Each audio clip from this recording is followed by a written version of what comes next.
Wyer Art. I'm your excellent host, Corey, and today I thought we'd do something a little bit different.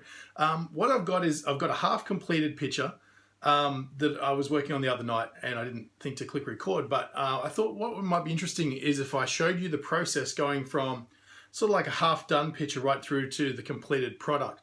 And I sort of narrated it as I went to sort of give you a glimpse behind the curtain, like what I'm thinking and thought processes behind everything I do, all my choices and stuff like that. It turned out to be 59 minutes long, which is long, and it may not be the most exciting video, but if you're pretty hardcore into it, you want to really see what's going on, my thought process while I'm working, this is the way to do it. So what I'm going to do, I'm going to break it down into sort of like maybe 10-minute parts, just to make it a little bit more palatable for YouTube and stuff. So yeah, sit back, enjoy, and don't forget, subscribe right there. And yeah, I'll see you on the other side. Yeah, so this is specifically for the Oz Comics Challenge, which you should get involved in. It's on Facebook. It's OZCOMICS, Oz Comics. And what they do, Darren from Oz Comics, he posts a weekly challenge. And so this week it's Conan, but it could be the Hulk, it could be whatever, any sort of pop culture sort of a thing, mostly to do with comics or, comic movies, things like that. And everybody submits a picture that week. And, there's no prizes or anything like that. It's just, it gets posted, in the gallery and everyone gets to look at it and like it and stuff like that. And it's cool because it keeps you moving. It keeps cycling, your thought process with drawing. A lot of times when you don't draw for any specific reason, you wind up doing the same things over and over. And what I found is this takes me out of my comfort zone. And every week I'm attempting something that I normally wouldn't consider drawing or doing or whatever. And, pushing your creativity, trying to come up with, ways of envisioning the subject that everybody else on there hasn't, is always a challenge as well, or, thinking outside the box. So anyway, this is Conan, and it is what it is so far, but, that's, we're going to have a look at moving from this, like I said, about 3/4 of the way done through to completed product. So without further ado, there we go. So as you can see, it's pretty rough at the moment, but what I've attempted to do here is I've opted for like an orangey sort of browny earthy sort of color palette where, there's nothing here except for these sort of specular motifs here, which I'm probably still going to blend out at some point, but everything else is within that color range. I just basically selected like an orangey sort of color up here, and all of the selections of color have come from just moving in and out of that spectrum. It's interesting because, the white of his skin, or like brown, or I guess it would be kind of brown, but it's going to pick up all the hues of the light environment and stuff like that. I'm going to darken the background a fair bit. The idea being this is supposed to look like he's in front of like a campfire or something like that. There's still a little bit of work to do here in these areas where it's a little bit, a little bit oddly shaped and things like that, but we'll get to that. Okay, so what I've done is I've sort of alluded to a little bit of a braid in the hair there. Really simple. Normally Conan would be wearing some kind of a crown or a headpiece, oftentimes, which is kind of cool. But I thought I'd opt for more of a bit of a low rent Conan. He doesn't have the gold gauntlets. He'll have like leather strapping and things like that. Just to make it a little bit different. And, he's just just staring into the fire. There's going to be a sword here, which I might just rough in now, actually. Let's go for a new layer. And we'll go for, dark sort of thing. And I want it to sort of be, I want it to be sort of coming at an angle like this.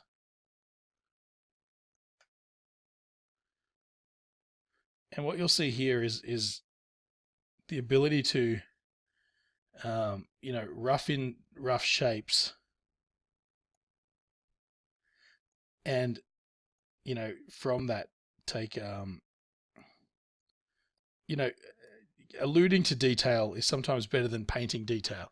That's what I find anyway. So okay, so we got our broadsword here, and of course, because of the subdued lighting, what we're going to do, just try to get that a little smoother. We'll sort of allude to detail without actually having to put it in there by using different different values of the same color. So let's go up to sort of like a higher sort of a yellowy kind of orange. Well, I guess that's like almost like a peach, really. I'm mad colorblind, so don't take my color choices as gospel. But okay, so we just add like a little bit of hints of detail through there, and that's a good start. Okay, so obviously we're gonna probably put another layer on there, and put some fingers. Could probably even do it on this layer if we wanted to. So that's a start. I might just try and blend some of this out while we're at it.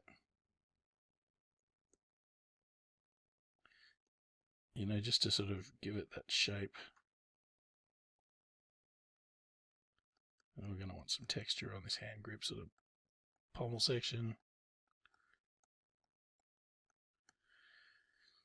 Now, a lot of times you'd sort of go, oh, shadows, we're going to jump in, reach for the black and just pump in a lot of black detail and stuff here, but I don't think it's really necessary. Let's just go down to like a darker color here. I might just use the pencil, just to sort of rough in a little bit of detail here without sort of taking away too much from the the nature of how I've approached it so far. Add a little bit of detail here. But see, it's sort of starting to form up already, and we haven't really even put any detail in there. I'm going to recolor this to make it look a little bit more like steel further down the track, but we'll get to that. Probably need another finger there. That's looking kind of good. All right, cool. So, but as you can see, you don't want to go for like the full out detail to begin with. You want to just rough things in, at least digitally. I mean, this is the equivalent of sketching it out in your pencil sketch to begin with, figuring out where all these fingers and stuff go and all that sort of thing. I just choose to do it digitally, a little bit sort of backwards. Okay, so that's looking pretty good. All right, so let's just hide that layer for a second, and we'll go on to let's get a little bit of detail on this, strapping right here. We should choose a colored brush. There we go.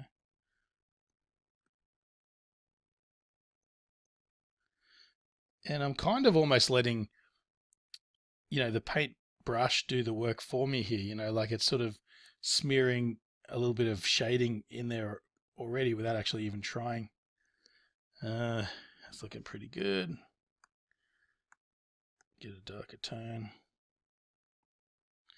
And I'm just adding a little bit of shadow edging on this side.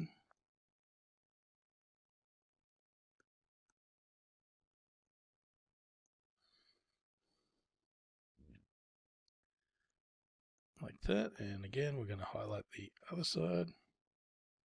I'll just zoom in a little bit so I can see what I'm doing. And I know you're thinking, you go, man, that looks really rough.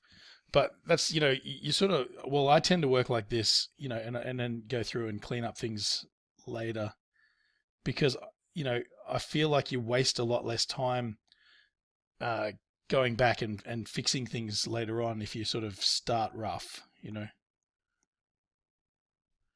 There we go. Let's put a bit of highlighting here on these fingers. Oh yeah, that's right there on that layer. All right.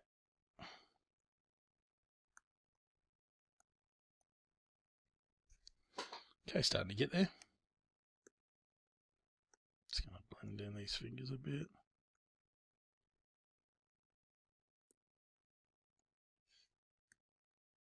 Oops. I was wondering why that wasn't doing anything. I was on the wrong layer. You'll find I do that a fair bit. Confuse myself.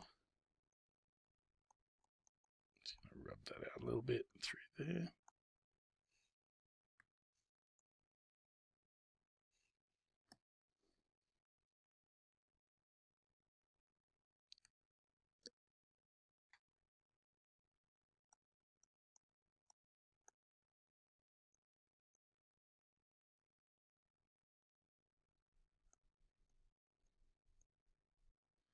All right, we'll go through. We'll add fingernails and stuff a little bit later, just to sort of give it that. Darken that a little bit, just to sort of give it that sort of, extra detail through there.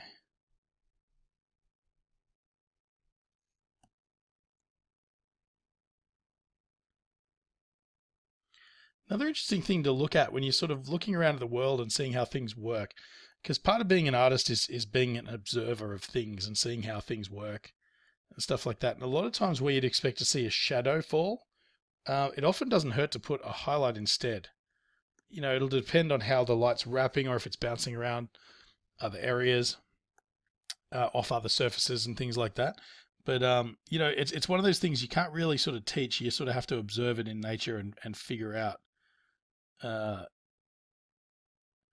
yourself. You sort of go, oh, okay, wow, it's weird. And the more you sort of start to draw and things like that, the more you'll sort of come to notice these little interesting things, that you about how light works and how all this other stuff works.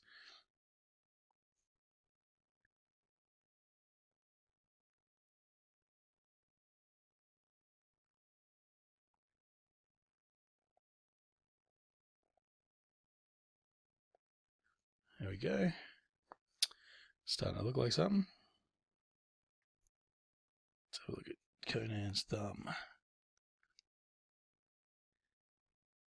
I actually don't mind the original shape of this. I'm just going to flesh it out a little bit.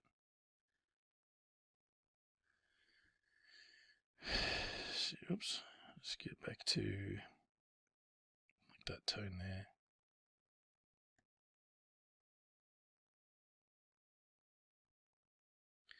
And we've got a nice highlight tone. Okay, cool. So, all right, cool. That was part 1. Just click here to check out part 2, or click here to subscribe. I know you want to. I know you are. I'm just looking through the screen right now.